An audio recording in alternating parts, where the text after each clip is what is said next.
Assalamualaikum warahmatullahi wabarakatuh. Waalaikumsalam warahmatullahi wabarakatuh. Bismillahirrahmanirrahim. Alhamdulillahi rabbil alamin. Wassalatu wassalamu ala ashrafil mursalin, imamil muttaqin, sayyidil ghurril muhajjalin, wa ala alihi wa ashabihil mujahidin at-tahirin, amma ba'du. Saudara-saudara kaum muslimin rahimakumullah. Satu hari ketika seorang ulama besar bernama Al-Imam Al-Faqih Abu Lais tengah berjalan-jalan di dekat kota Basrah, berkelumpulah sekelompok orang di dekat beliau. Mereka datang mengajukan satu pertanyaan. Imam, kami ingin bertanya. Di dalam Al-Quran itu Allah Subhanahu wa ta'ala menjelaskan, Ud'uni astajib lakum. Berdoalah kepadaku, aku akan jawab doamu. Mintalah kepadaku, aku kabulkan permintaanmu. Itu dan begitu janji Allah di dalam Al-Quran. Kami, kata orang-orang tadi, sudah lama berdoa kepada Allah. Tapi kenapa sampai sekarang doa kami ini belum dikabulkan? Katanya, Ud'uni astajib lakum. Kalau kamu berdoa, aku jawab, aku penuhi, aku kabulkan doamu. Itu janji Allah. Kami sudah lama berdoa pagi, sore, siang, malam. Nyatanya sampai sekarang doa kami belum dikabulkan. Ini bagaimana? Apa ayat Quran salah? Apa Tuhan lagi lempengan gak denger?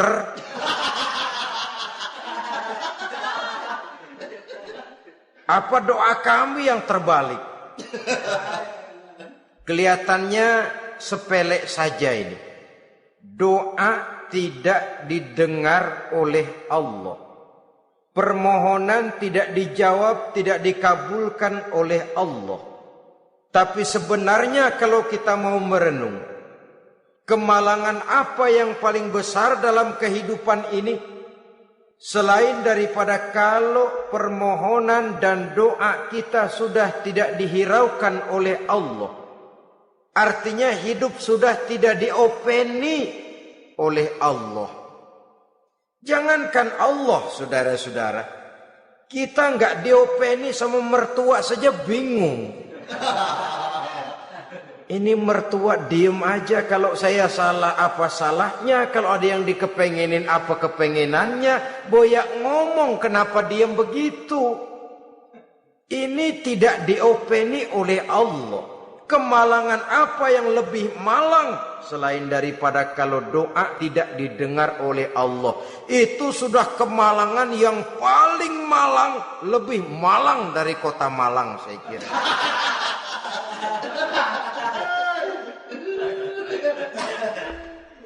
Menghadapi pertanyaan ini, Imam Al-Faqih Abu Lais senyum. Lalu beliau berkata, tuan-tuan, tahu kenapa doa tuan-tuan tidak dijawab? Permohonan tidak dikabulkan? Allah sudah tidak memperdulikan tuan-tuan ini? Kami tidak tahu, Imam, maka kami bertanya. Begini, hati tuan-tuan itu mati. Dari hati yang mati, channel tidak nyambung kepada Allah. Dari channel yang putus tidak ada getaran strom, bagaimana akan timbul gejala? Hatimu mati, jadi pantas kalau doa tidak dikabulkan, permohonan tidak dipenuhi, doa tidak terjawab, hatimu mati. Saudara-saudara kaum muslimin, dari hati yang mati ini, getaran tidak akan sampai ke hadratullah azza wa jalla. Nah, ini juga satu penyakit yang kita sangat khawatirkan, yaitu apabila hati kita sudah mati, selagi jasad masih hidup. Artinya, jadilah kita bangkai berjalan di hadapan Allah Subhanahu wa ta'ala. Sementara kita sangat disibukkan dengan menggali berbagai macam jenis obat penangkal penyakit zahir, dan kita kurang perhatian untuk mencari obat penangkal penyakit batin yang kalau diserang penyakitnya menghancurkan kehidupan abadi di akhirat nanti. Perkembangan ilmu kedokteran nyata benar diikuti dengan perkembangan jenis-jenis penyakit. Makin maju ilmu kedokteran, makin modern penyakit. Ngerti juga rupanya itu penyakit. Dulu kita tidak kenal yang namanya AIDS. Kita tidak tahu yang namanya liver. Kita tidak kenal yang namanya stres. Paling yang banyak cika, masuk angin, dan sebagainya. Tapi baiklah, penyakit-penyakit batin yang menyebabkan hati menjadi mati, dan dari hati yang mati, doa tidak naik, tidak didengarkan oleh Allah Subhanahu wa ta'ala. Nah, kata orang-orang tadi, yang menyebabkan hati kami mati ini apa, Imam? Beliau menjawab, pertama, araftumullaha wa lam tu'tuhu haqqahu. Yang menyebabkan hatimu jadi mati, pertama, kamu kenal benar kepada Allah, tapi haknya untuk disembah, kewajibanmu untuk menyembah, tidak pernah kamu laksanakan. Bagaimana Allah tidak akan jauh dari kita kalau kita tidak akan mengadakan pendekatan kepadanya. Dan pendekatan kepada Allah hanya bisa kita tempuh melalui jalur kegiatan ritual ibadah. Allah akan terlalu jauh apabila kita hanya membicarakannya lewat filsafat dan renungan yang mendalam. Tapi Allah akan dekat dan terasa hadir dalam hidup apabila kita dekati ia dengan pelaksanaan ibadah kepadanya. Kamu kenal Allah, tapi hakmu untuk menyembah, kewajibanmu untuk menyembah, haknya untuk disembah, tidak pernah kamu laksanakan. Kalau soal Allah kita kenal bukan main. Bahkan tidak hanya kita mengajarkan kenal juga kepada anak-anak kita. Kalau ditanya siapa pencipta matahari, bulan dan bintang? Allah. Siapa pencipta lautan, gunung, hutan belantara dan sungai-sungai? Allah. Siapa pencipta bumi, matahari dan sebagainya? Allah. Sembahyang apa enggak? Bagaimana nanti?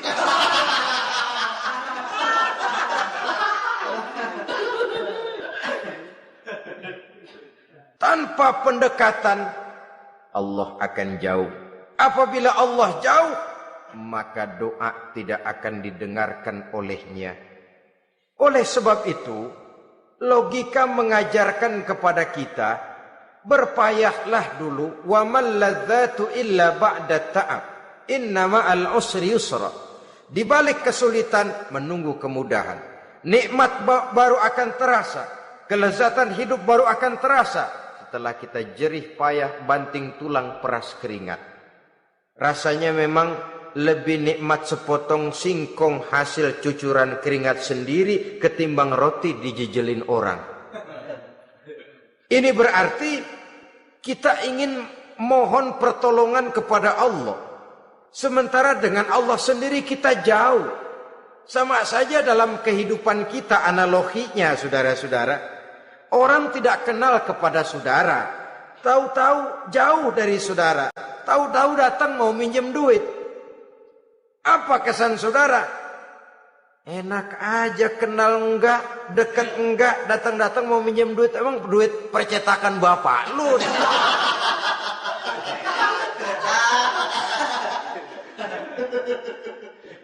Sedangkan yang kita kenal, sedangkan yang kita bertemu tiap hari, sedangkan yang sering datang ke tempat kita, kalau satu saat dia pinjam duit, toh kita kadang-kadang masih mikir. Apalagi datang nggak pernah, berkunjung nggak pernah, ngobrol nggak pernah. Apalagi Kenal juga nggak pernah. Datang-datang mau minta. Macam apa? Datang nemuin Tuhan setahun 2 kali. Idul Fitri, doang Idul Adha. Doa cerewet banget. Apa aja diminta. Saudara hadirin, bagaimana doa akan kabul, permohonan akan dijawab? Jikalau kita jauh dari Allah, kita kenal Allah, haknya untuk disembah, kewajibannya untuk menyembah, tidak pernah kita laksanakan. Itu yang menyebabkan hati kita lalu menjadi mati. Padahal mengenal Allah, setelah mengenalnya, mengadakan pendekatan kepadanya melalui ritual ibadah yang dicontohkan oleh Rasulullah sallallahu alaihi wasallam. Ini hal pertama yang menyebabkan hati jadi mati. Kamu terlalu kenal Allah tapi tidak pernah menyembah kepadanya. Sama aja orang kerja kagak, habis bulan mau minta gaji. Karena kita jitak palanya. Macam apa? Kerja enggak, tahu-tahu datang mau minta gaji. Kerja dulu yang baik, habis bulan baru. Enggak diminta pun memang sudah ada jatahnya. Ibadah dulu kita kepada Allah. Soal Allah memberikan karunia kepada kita, itu hak Allah.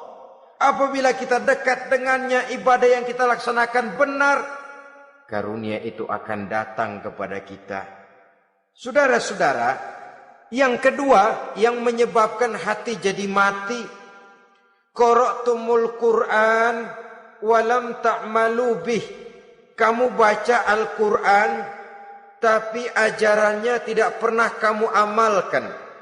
Kamu baca Quran tapi isinya kamu injak-injak. Sehingga ada peringatan dari Rasul sallallahu alaihi wasallam. Beliau bersabda, "Iza azzamat ummatid dunya wa fi riwayatin dinaron wa dirhaman nuzi'at minha haibatul Islam. Wa iza turikatil amru bil ma'rufi wan nahyu 'anil munkari hurimat 'alaihim barakatul wahyi wa iza tasabat ummati saqatat min 'ainillah." 3 peringatan keras tapi yang merupakan gejala penyakit kita umat Islam diperingatkan oleh Nabi kita. Pertama, iza azzamat ummatid dunya. Apabila umatku telah terlalu mengagung-agungkan dunia, apabila umatku telah jatuh menjadi umat yang materialistis, segalanya diukur dari sudut keduniaan saja, nuzi'at minha haibatul Islam, maka akan dicabutlah dari mereka kehebatan agama Islam. Hilang kehebatan Islam apabila kita jatuh menjadi umat pengagung dunia, penyembah materi. Nilai kita, keberadaan kita tidak dihargai orang lain. Orang memandang kita remeh saja. Orang Islam gak ada apa-apanya, bayar aja. Bisa dibeli, bisa diatur, bisa dikerjain, garap saja. Nuzi'at minha haibatul Islam, hilang dari mereka kehebatan Islam ini. Kenapa? Mereka telah mengagungkan dunia dan menjadikannya sebagai tujuan. Padahal dunia cuma alat, materi cuma alat, harta cuma alat. Yang kedua, wa iza turikatil amru bil ma'rufi wan nahyu 'anil munkari hurimat 'alaihim barakatul wahyi. Apabila telah ditinggalkan amar ma'ruf dan nahi munkar, maka hilanglah keberkahan wahyu. Ini yang ada hubungannya dengan masalah kita. Kita baca Quran, kita tidak amalkan isinya. Bagaimana hati tidak jadi mati? Amar ma'ruf dan nahi munkar ditinggalkan orang, hilang keberkahan wahyu. Pada saat itu boleh jadi Quran ada, tapi cuma tinggal tulisan saja. Islam ada, cuma tinggal sekedar nama saja. Diseminarkan, disimposiumkan, dimuktamarkan, tapi tidak dijabarkan dalam kehidupan sehari-hari. Apabila amar ma'ruf dan nahi munkar telah ditinggalkan orang, hilang keberkahan Quran. Akibatnya apa? Apabila amar ma'ruf tidak lagi digalakkan orang, nahi munkar tidak dilaksanakan orang, lalu orang menilai sesuatu menurut seleranya sendiri. Mana yang ma'ruf, mana yang munkar, tidak ada lagi patokan utama. Kalau baik kata otaknya, dia kerjakan. Tidak baik menurut otaknya, dia tinggalkan. Agamanya adalah otak, berhalanya adalah akal. Akhirnya umat kehilangan pedoman. Tidak lagi jelas mana batas yang ma'ruf, mana batas yang munkar. Dalam kondisi sedemikian, akhirnya akan terjadi penjungkiran nilai. Paling celaka nantinya, yang ma'ruf malah dianggap munkar, yang munkar malah menjadi ma'ruf. Peringatan ketiga dari Nabi, wa iza tasabat ummati saqatat min ainillah. Apabila umatku sudah saling berbantahan, apabila umatku sudah saling caci memaki, saqatat min ainillah, jatuhlah mereka dalam pandangan Allah Subhanahu wa taala. Hilang wibawa umat yang sudah saling mencaci maki, saling menjatuhkan, saling gasak, gesek, gosok. Justru agama menganjurkan kita ini saling asah, asih, asuh. Kadang yang kita praktekkan kita ini saling gasak. Yang kedua, saling gesek. Yang ketiga, saling gosok. Gasak, gesek, gosok. Kacau kita ini. Saling gasak, menjegal kawan seiring, menggunting dalam lipatan. Saling gosok, fitnah sana, fitnah sini. Saling gesek, sikut kiri, sikut kanan. Tidak peduli orang lain luka dan sebagainya. Yang penting dia bisa nangkring. Jatuh kita dalam pandangan Allah apabila umat sudah saling mencaci maki. Maka kita kembali kepada persoalan, hal kedua yang menyebabkan hati jadi mati, qara'tumul Qur'an walam ta'malu bih. Kita baca Al-Quran tapi ajarannya nyaris tidak kita amalkan di dalam kehidupan kita. Akibatnya hati lalu jadi mati. Itu yang kedua. Yang ketiga yang menyebabkan hati jadi mati dan doa tidak terjawab, idda'aitum annakum min ummati Muhammadin sallallahu alaihi wasallam wa lam ta'malu bi sunnatihi. Kamu mengaku, kamu memproklamirkan diri sebagai umatnya Nabi Muhammad, tapi sunnahnya tidak pernah kamu amalkan. Malahan perkembangan paling akhir bukan saja tidak mau mengamalkan sunnah, malah mengingkari sunnah. Inna lillahi wa inna ilaihi raji'un. Oh, Nabi Muhammad itu manusia biasa seperti kita. Sebagai manusia dia bisa salah. Dan ternyata hadis banyak yang palsu. Yang otentik cuma Quran. Selebihnya adalah sejarah. Tidak ada itu sunnah. Langsung saja kepada Quran. Oh, hadis itu bukan sumber hukum. Oh, tidak perlu mengamalkan sunnah. Saudara-saudara kaum muslimin, mengaku kita umat Nabi, tapi sunnahnya kita campakkan, tidak kita amalkan. Setelah tidak kita amalkan, kita campakkan. Setelah kita campakkan, kita ingkari pula. Inna lillahi wa inna ilaihi raji'un. Bagaimana hati tidak jadi mati? Kalau siang malam kita memproklamirkan diri sebagai umat Nabi Muhammad, sementara sunnahnya kita campakkan, kita abaikan, dan kita ingkari dia. Sunnah itu.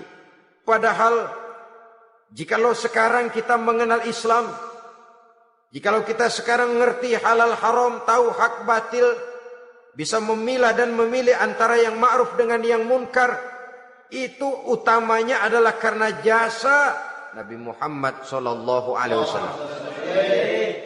Yang dari generasi ke generasi dilanjutkan oleh para sahabat, oleh tabi'in, oleh tabi'it tabi'in, terus oleh para ulama-ulama sampai kepada kita sekarang ini.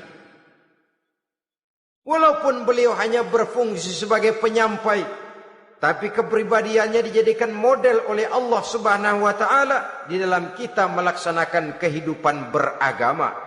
Bahwa beliau manusia seperti kita, memang dalam arti unsur biologisnya ya manusia, punya darah, punya daging, punya hati, punya perasaan, bisa sedih, bisa gembira, tetapi beliau itu termasuk basyarun la kal basyar, manusia yang tidak seperti manusia pada umumnya, punya spesifik, dan itu wajar sebagai seorang rasul pilihan Allah, apalagi merupakan rasul pilihan dari sekian puluh pilihan. Bahwa jamrud itu batu memang, tapi nilainya kan berbeda dengan batu kolar.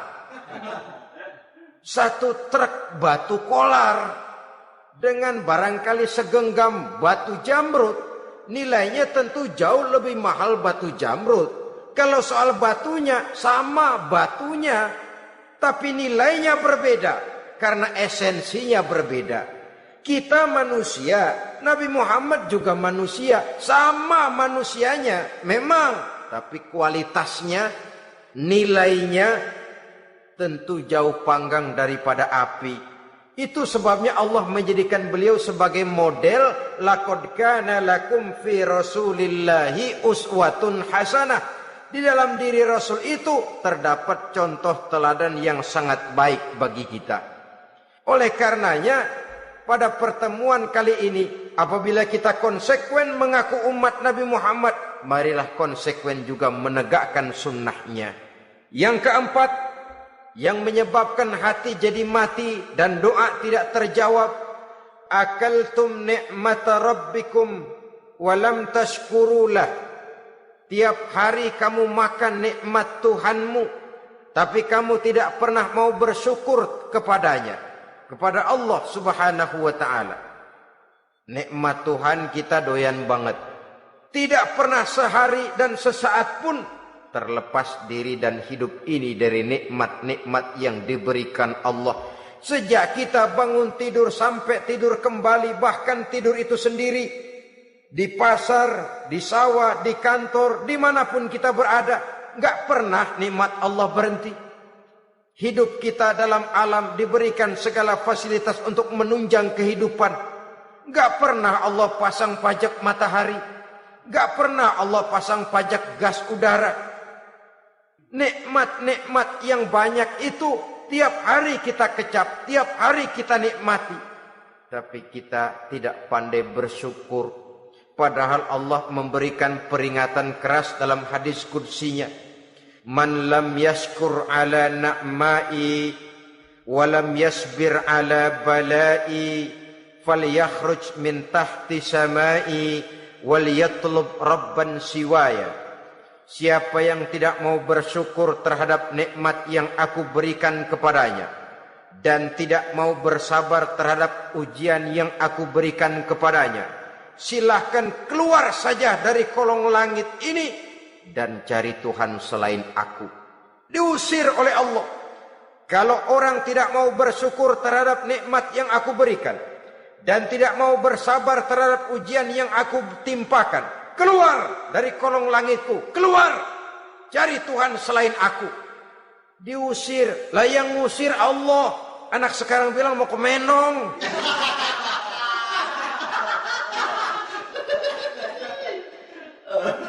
Kalau diusir kita dari Jakarta, masih bisa pindah ke Bandung. Diusir kita dari Bandung, bisa pindah ke Jogja, Solo. Diusir kita dari Indonesia, bisa pindah ke Singapura, Malaysia. Diusir dari kolong langit, mau cari langit mana lagi? Kalau kau tidak mau mensyukuri nikmatku, tidak sabar terhadap ujian yang aku berikan kepadamu, keluar saja, keluar dari kolong langitku ini, cari Tuhan selain aku.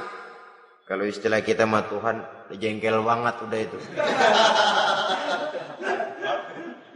Nikmatku, nikmat yang aku berikan kau makan, tapi kepadaku engkau tidak pernah mau bersyukur. Saudara-saudara kaum muslimin rahimakumullah, wajar. Kita dulunya tidak ada, sekarang ada nikmat. Susunan biologis manusiawi kita demikian cantik, nikmat. Tinggal di bumi, fasilitas yang kita perlukan disediakan, tinggal kemampuan kita mengelolanya. Nikmat.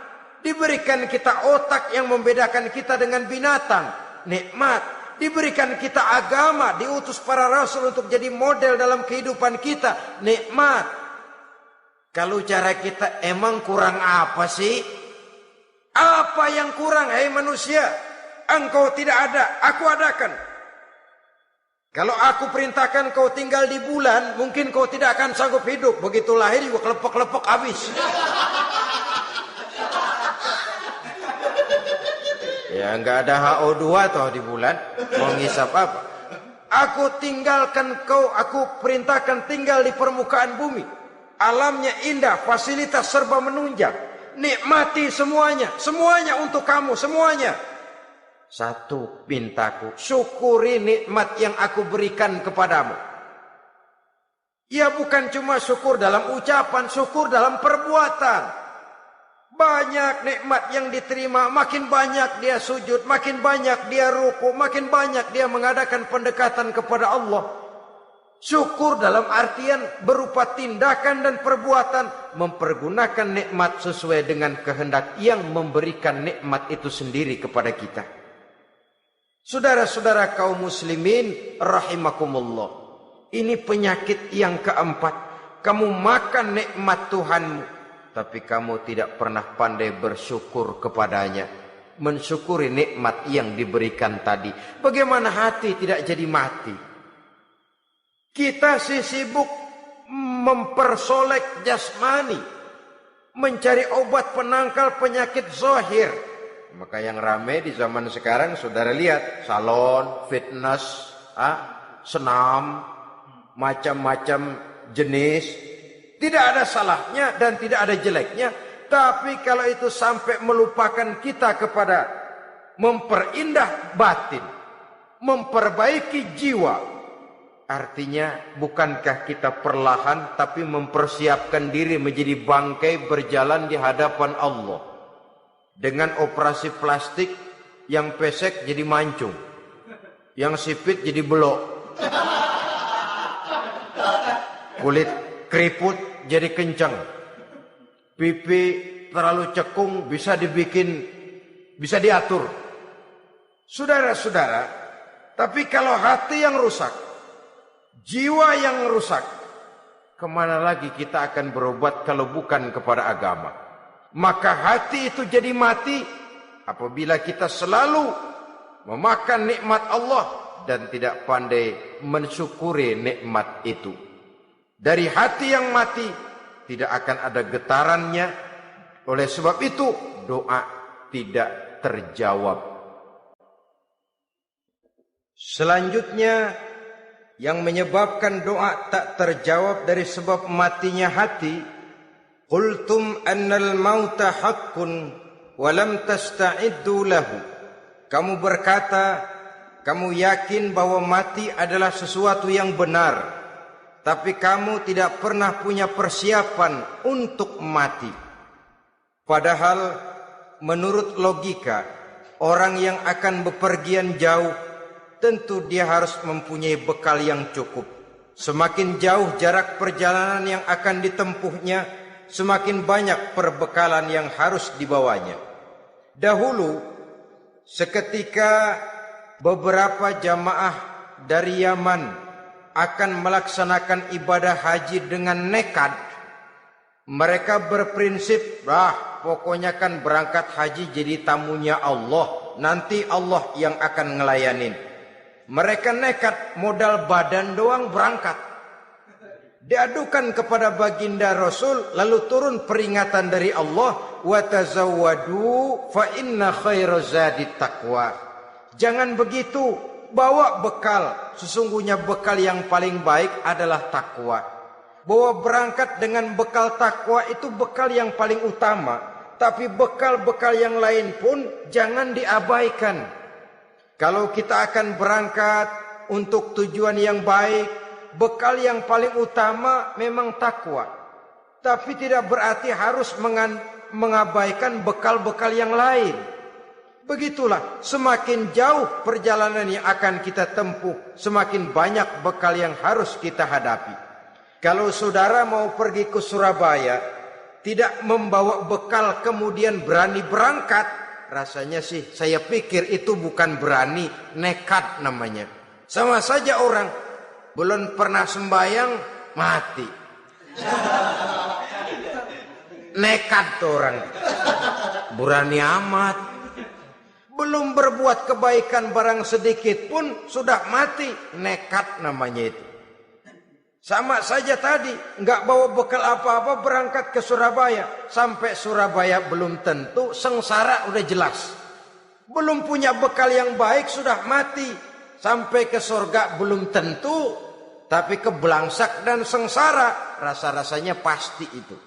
Oleh karena itu, kalau kita yakin mati sesuatu yang benar, sesuatu yang pasti datang menimpa, maka hendaklah kita mempersiapkan bekal. Kemudian, idda'aitumun najata minan nar wa ramaitum fiha anfusakum. Kamu memproklamirkan diri ingin selamat dari neraka, tapi kamu lemparkan dirimu ke dalam neraka. Bagaimanapun bajingannya bajingan, kalau ditanya ente mau masuk neraka enggak? Jawabannya pasti enggak. Itu pasti perbuatannya sendiri yang melemparkan dirinya ke dalam neraka. Membiarkan dirinya berlarut-larut, bertimbun-timbun dalam dosa dan kesalahan, dan tidak akan ada niatan untuk memperbaiki diri. Hanyut di meja judi, habis ditelan minuman keras, fitnah sana, fitnah sini, hasud sana, hasud sini. Padahal mulutnya ingin selamat dari neraka, perbuatannya malah melemparkan dirinya ke dalam api neraka. Tidak ada orang yang lebih sayang kepada diri kita selain kita sendiri. Dan menyayangi diri itu tidak cuma dengan memandikannya sehari 3 kali, memakaikannya parfum dengan segala macam merek, memakai sabun yang wangi-wangi, minyak yang harum-harum. Lebih daripada itu, jaga dan sayangi diri. Jangan jatuhkan dia ke dalam perbuatan-perbuatan yang bisa menjerumuskan diri itu ke dalam neraka. Kemudian disambung oleh Imam Al-Faqih Abu Lais yang menyebabkan doa tidak terjawab karena hati mati. Idda'aitum dukhulal jannah walam ta'malu laha.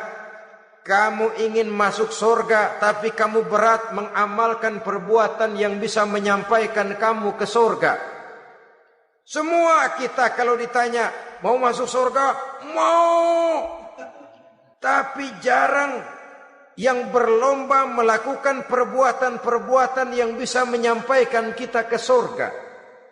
Kemudian yang terakhir kata Imam Al-Faqih Abu Lais, dafantum mautakum walam ta'tabiru laha. Kamu menguburkan orang yang mati di antara kamu, tapi kamu tidak bisa mengambil iktibar, tidak bisa mengambil pelajaran dari mayit yang jenazah yang kau kuburkan itu.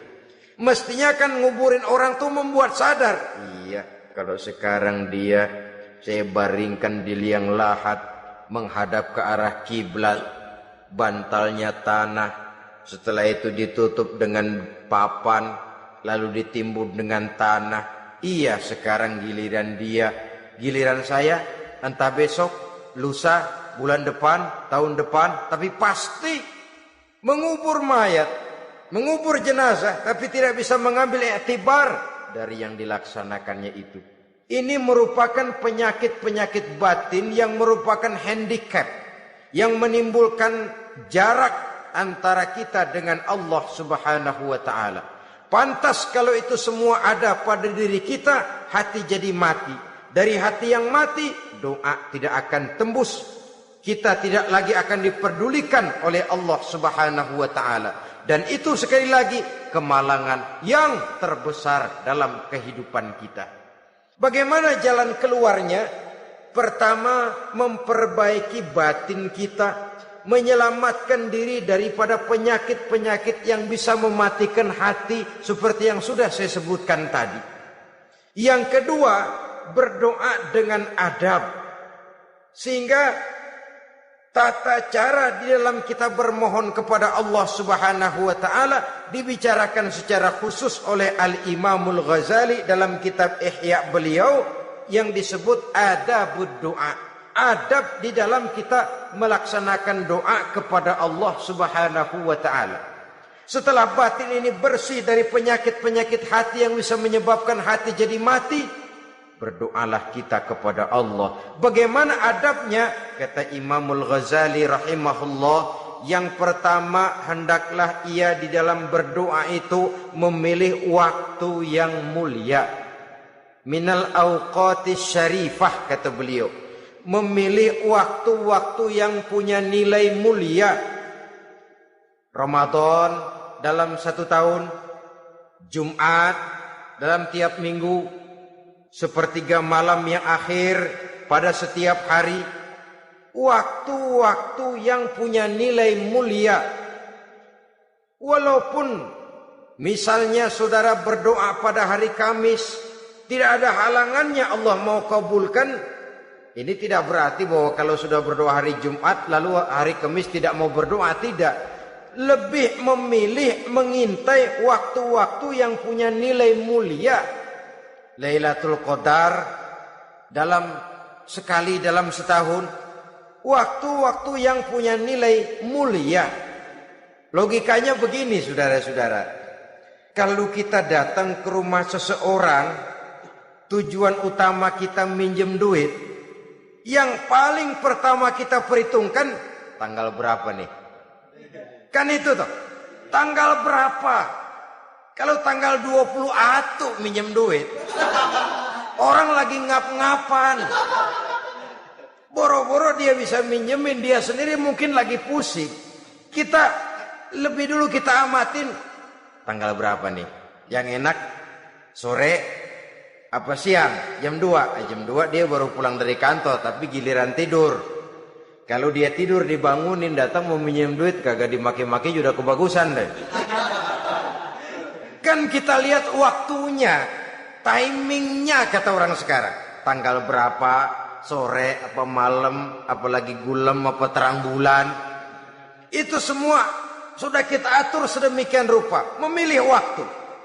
Yang kedua kata Imamul Ghazali, memilih keadaan yang istimewa. Kalau tadi soal waktu, yang kedua soal keadaan. Ada situasi-situasi di mana doa itu diijabah oleh Allah Subhanahu wa taala.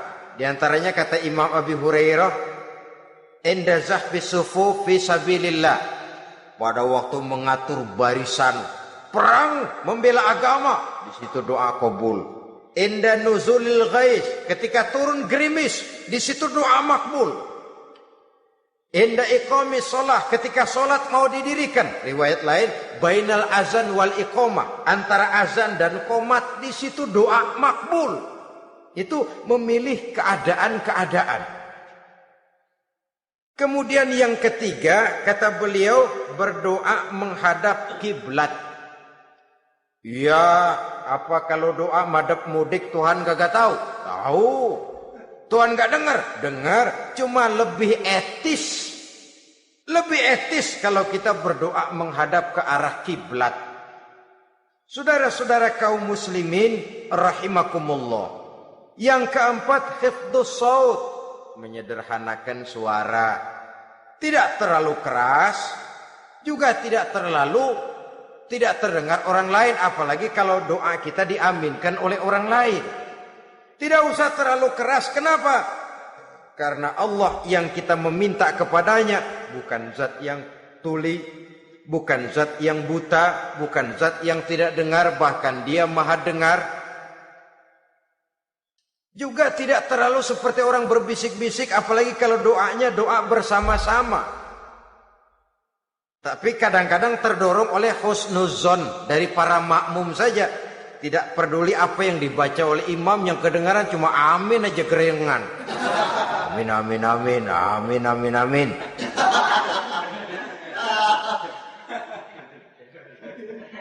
Juga tidak terlalu keras. Seperti orang berdoa, seperti orang pidato. Saudara-saudara kaum muslimin rahimakumullah. Yang kelima, alla yatakallafa saja' fid du'a. Dalam berdoa, kalau istilah kita, jangan nyelongcong. Saja' suja' ini menunjukkan sikap berani kepada Allah. Misalnya ada orang berdoa, ya Allah ampunilah saya kalau engkau mau. Kalau Allah mau. Kasihanilah saya ya Allah kalau engkau mau. Itu doa orang songong. Atau sama saja, ya Allah berilah saya rezeki dikit aja. Emang kenapa pakai begitu? Allah yatakallafa saja' fid du'a.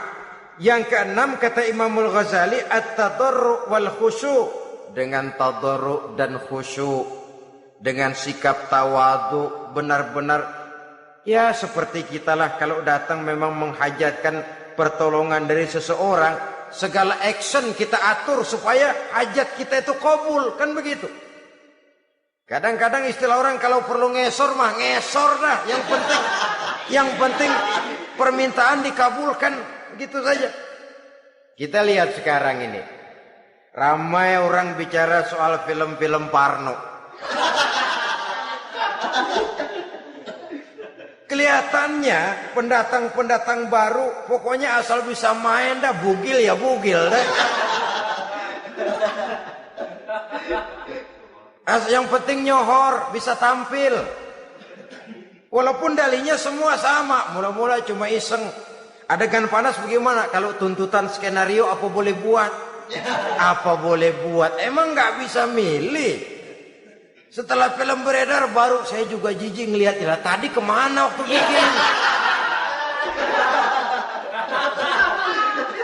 Udah jadi baru jijik, bikinnya merem memang itu.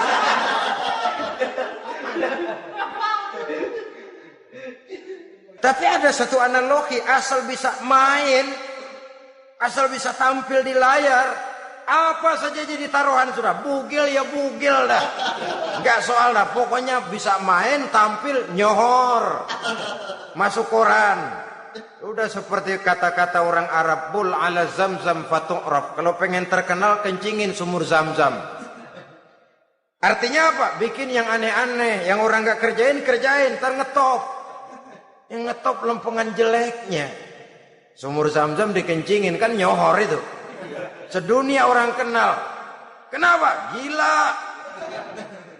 Saudara-saudara kaum muslimin rahimakumullah, sangat kita sayangkan kalau lalu orang berlomba-lomba dengan cuma modal paha mulus, wajah cantik, dimauin apa saja mau, lalu bisa tampil.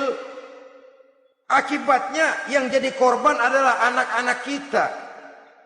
Disuguhi tontonan-tontonan yang meracuni jiwa mereka. Walaupun akibatnya barangkali ya lain, seperti band orkes dengan film memang akibatnya tidak langsung ya. Kalau band orkes akibatnya langsung, dia bisa berantem di tempat lokasi. Film orang nonton tahu dia di tempat itu, bukan di tempat itu dia praktek, pulang jadi pikiran dia. Tadi serem ya, ntar kalau udah kesempatan kita praktek. Ntar ngancemnya itu yang gak enak. Tapi yang saya analogkan dengan persoalan kita, tingkah pola artis apapun dilakukan asal bisa main. Nah itu tuh, asal dapat kesempatan acting. Dalihnya ya tuntutan skenario lah, iseng lah, macem-macem lah. Tapi yang jelas satu target, saya harus dapat kesempatan main. Untuk sampai ke situ, cara apa saja harus saya tempuh. Tidak peduli harus menginjak-injak norma dan budaya bangsa yang luhur. Tidak peduli harus bertentangan dengan kaidah agama. Tidak peduli hasilnya meracuni umat masyarakat, terutama generasi muda. Yang penting kan ngetop. Saudara-saudara, baiklah ya, itu soal lain. Tapi soal kita ialah at-tadarru wal khusyu'. Bermohon kepada Allah dengan tadarru', khusyuk dan tawadu. Seperti kalau kita mau bermohon kepada seseorang, kita merendahkan diri. Pak, saya memang orang gak mampu, Pak. Utang saya udah selebar kampung, Pak. Anak udah 16 seperempat. Apa saja kita meratap, menghibah, mengeluh, merintih, ujungnya kan yang penting gue minjem duit dapat dah gitu. Apa kayak diomongin, pokoknya pulang bawa duit, itu saja. Itu strategi manusiawi. Kalau ini kita adakan konteks, oh iya, kepada Allah lebih lagi kita tadarruk, khusyuk, tawadhu. Doa dengan tawadhu, sebab kita akan bermohon kepada yang serba maha. Menghadap ke arah kiblat, duduk bertafakur dengan khusyuk, tawadhu. Jangan doa sembari tolak pinggang.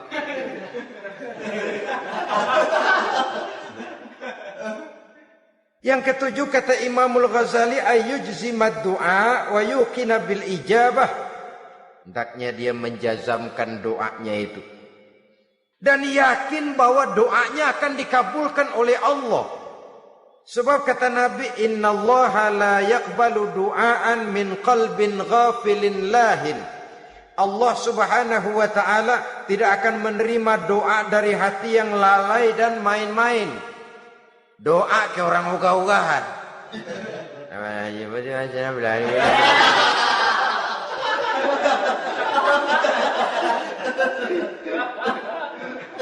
Kali malaikat nyongok dong, lu minta apa lu?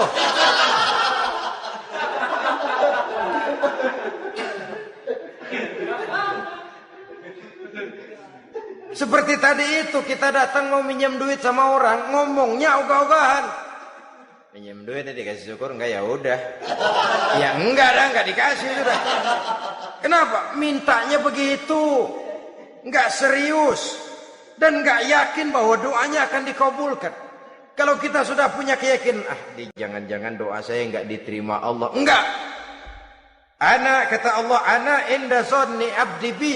Aku sih bagaimana menurut sangka hambaku kepadaku saja. Kalau sangkanya baik, aku baik. Kalau sangkanya doanya dikabulkan, aku kabulkan. So itu doa harus dengan pasti dan harus dengan yakin doa itu akan dikabulkan dan meluruskan harapan, membenarkan cita-cita, meluruskan maksud apabila doa itu dikabulkan oleh Allah Subhanahu wa taala. Saudara-saudara, oleh karenanya jangan doa setengah hati. Jangan berdoa sambil main-main. Apalagi menghadap kiblat dengan dua tangan terangkat sebagaimana dicontohkan oleh Rasulullah sallallahu alaihi wasallam. Bahwa berdoa tanpa mengangkat kedua tangan pun Allah tahu. Allah dengar. Tapi kelihatannya kurang serius. Seolah-olah terserah ada Tuhan, mau dikasih ya kasih, enggak ya udah. Seolah-olah kita tidak serius dalam berdoa. Kemudian yang berikutnya kata Imamul Ghazali, ayyaftatahad du'a bi dzikrillah fala yabda'u bi su'al. Hendaknya dia mulai berdoa itu dengan menyebut nama Allah, berzikir kepada Allah. Fala yabda'u bi su'al, jangan langsung memulai dengan permintaan. Ini tata krama etisnya. Sama juga orang kirim surat, salam sejahtera kami haturkan, padahal mah nggak ada itu juga nggak apa-apa. Itu kan maksud mukaddimah saja. Besar harapan kami semoga Bapak dan keluarga di sini pun berada dalam keadaan sehat walafiat. Selanjutnya kami telah dengar dari berbagai teman tentang kedermawanan Bapak, tentang bantuan Bapak di berbagai bidang yang menyangkut sosial pendidikan. Sehubungan dengan itu maka kami bermaksud mengajukan permohonan. Baru masuk itu mah 15 kalimat kesonoin, urusan lain. Intinya sehubungan dengan itu kami bermaksud memohon kepada Bapak. Kita mulai, salam sejahtera kami haturkan, bersama ini pula kami, macam-macam lah. Sama juga seperti tadi itu, kita datang mau minjem duit, datang karena kita tahu datang habis bulan, malam terang bulan, udaranya sejuk, ngobrol lah kita, dapet teh. Apa kabar Pak? Baik. Aduh Bapak sih, untung dah Pak. kaya, pemurah lagi. Saya tahu Bapak banyak nyumbang di mana-mana. Di Angon aja tuh orang di Angon.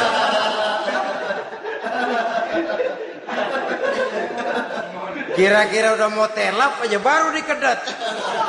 Ngomong-ngomong Pak, nah mulai nih kalau udah ngomong dah tuh mulai. Baru masuk. Jadi etisnya berdoa itu dimulai dengan zikrullah.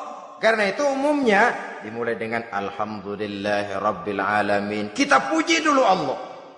Alhamdulillahi Rabbil Alamin. Hamdan yuwafi ni'amahu wa yukafi'u mazidah. Kita puji dulu Allah. Seperti orang tadi lah. Kita puji dulu kebaikannya. Walaupun pada akhirnya kita minjem duitnya. Ya, sebenarnya Allah nggak perlu dipuji toh. Dipuji atau tidak Allah tetap termulia. Ini etis manusia. Allah tidak berharap untuk dipuji oleh manusia. Allah tidak untung seluruh alam memujinya. Manusia mau muji atau tidak itu urusan manusia sendiri. Allah tidak minta untuk dipuji. Allah juga tidak gila kepada pujian. Kalau kita memulai doa dengan pujian, etis kita kepada Allah Subhanahu wa taala di dalam kita bermohon kepadanya. Saudara-saudara kaum muslimin rahimakumullah. Kemudian menyesuaikan doa dengan kondisi. Ini termasuk syarat batin ya, taubat. Waraddul mazalim, kata Imam Ghazali, menolak segala macam kezoliman. Artinya kalau berdoa itu tahu diri. Kalau gaji kita sebulan 700 atau 800, 900 ribu, berdoa minta rezeki 1 juta, itu tahu diri namanya. Kan cuman kurang 100 ribu. Ya, kalau kerja kagak, minta gajian 1 juta. Pengen doa dikabulkan, rasanya secara etis nggak tahu diri orang berdoa seperti itu. Orang datang mau minta duit, mau pinjam duit kepada kita, kan kita lihat kira-kira mampu ngembaliin nggak nih orang. Kita lihat, kita evaluasi kemungkinannya. Lalu si yang minjem tentu tahu diri. Kalau memang kekuatannya ngembaliin tidak seperti kekuatannya mulangin, hendaknya dia timbang rasa. Begitu juga kepada kita etisnya kepada Allah Subhanahu wa taala. Tahu diri, menyesuaikan doa dengan keadaan. Kalau tidak ada gap terlalu jauh panggang daripada api, nanti nasibnya bagai si pungguk merindukan bulan. Apabila adab-adab di dalam berdoa ini kita perhatikan, sejak dia dari adab yang zahir sampai kepada adab yang batin, kemudian penyakit-penyakit yang membuat hati itu jadi mati, maka insya Allah doa kita dijabah oleh Allah Subhanahu wa taala. Dalam Al-Baqarah ayat 186 Allah Subhanahu wa taala menjelaskan, wa iza sa'alaka ibadi anni fa inni qarib ujibu da'watad da'i iza da'ani falyastajibu li wal yu'minu bi la'allahum yarshudun. Apabila hambaku bertanya kepadamu Muhammad tentang aku, kata Allah, fa inni qarib, katakan kepadanya aku dekat sekali dengan mereka. Ujibu da'watad da'i iza da'ani, aku akan jawab, aku kabulkan permohonan orang-orang yang berdoa kepadaku. Falyastajibu li wal yu'minu bi, maka hendaknya mereka juga menjawab panggilanku atas dasar iman kepadaku. La'allahum yarshudun, semoga dengan ini mereka kelak mendapat petunjuk. Saudara-saudara, Al-Baqarah 186 ini dengan nyata menjelaskan kepada kita, Allah akan menjawab doa, mengabulkan permohonan apabila kita falyastajibuli wal yu'minu bi, juga menjawab panggilan Allah atas dasar beriman kepadanya. Logikanya tadi itu, araftumullaha wa lam tu'tuhu haqqahu. Kita tidak pernah mau menjawab panggilan Allah sementara kita berharap doa kita dijawab oleh Allah. Apa enggak pincang? Apa enggak berat sebelah? Panggilan Allah kita berat memenuhinya. Sementara kita sangat berharap agar permohonan kita, seruan kita dikabulkan oleh Allah. Menjawab panggilan Allah atas dasar beriman kepadanya. Kenapa? Ada orang menjawab panggilan bukan berdasarkan iman, tapi karena target lain. Datang sembahyang Jumat paling dulu, target utamanya pulang juga paling dulu nyabet sendal, nyabet sepatu. Menjawabnya iya, tapi tidak karena iman. Jadi apabila kita rajin menjawab panggilan Allah atas dasar beriman kepadanya, maka seruan, permohonan, doa niscaya dikabulkan olehnya. Ini saja, mudah-mudahan ada manfaatnya. Terima kasih atas segala perhatian. Mohon maaf atas segala kekurangan. Usikum wa nafsi bitaqwallah. Wassalamu alaikum warahmatullahi wabarakatuh.